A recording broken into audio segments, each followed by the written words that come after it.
മരട് കൊട്ടാരം ഭഗവതി ക്ഷേത്ര വെടിക്കെട്ടിന് single bench അനുമതി നിഷേധിച്ചതിനെതിരെ ക്ഷേത്രം ഭാരവാഹികൾ ഹൈക്കോടതി ഡിവിഷൻ ബെഞ്ചിൽ അപ്പീൽ നൽകി. അപ്പീൽ ചീഫ് ജസ്റ്റിസിൻ്റെ ബെഞ്ച് നാളെ പരിഗണിക്കും. നാളെയും മറ്റന്നാളുമാണ് വെടിക്കെട്ട് നടത്തേണ്ടത്. എറണാകുളം മരട് കൊട്ടാരം ഭഗവതി ക്ഷേത്രത്തിലെ വെടിക്കെട്ടിന് ഹൈക്കോടതി സിംഗിൾ ബെഞ്ചും അനുമതി നിഷേധിച്ചതോടെയാണ് ഭാരവാഹികൾ ഡിവിഷൻ ബെഞ്ച് മുൻപാകെ അപ്പീൽ സമർപ്പിച്ചത്. വെടിക്കെട്ടിന് അനുമതി നിഷേധിച്ച ജില്ലാ കളക്ടറുടെ ഉത്തരവിൽ ഇടപെടാൻ സിംഗിൾ ബെഞ്ച് തയ്യാറായിരുന്നില്ല. സിംഗിൾ ബെഞ്ച് ഉത്തരവിനെതിരെ നൽകിയ അപ്പീൽ നാളെ ചീഫ് ജസ്റ്റിസ് അധ്യക്ഷനായ ഡിവിഷൻ ബെഞ്ച് പരിഗണിക്കും. ആചാരത്തിൻ്റെ ഭാഗമായി വെടിക്കെട്ടിന് അനുമതി നൽകണമെന്നാണ് ആവശ്യം.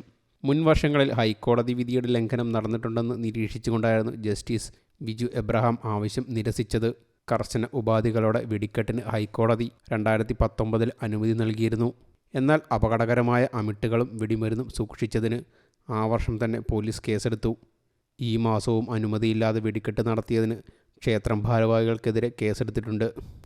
പ്രദേശത്ത് സുരക്ഷിതമായി വെടിക്കെട്ട് നടത്താൻ ആവശ്യമായ സ്ഥലമില്ലെന്ന വിവിധ വകുപ്പുകളുടെ റിപ്പോർട്ടുകളുണ്ടെന്നും പോലീസ്, അഗ്നിരക്ഷാസേന, റവന്യൂ വിഭാഗങ്ങൾ എതിർത്തതായും സർക്കാർ അറിയിച്ചു.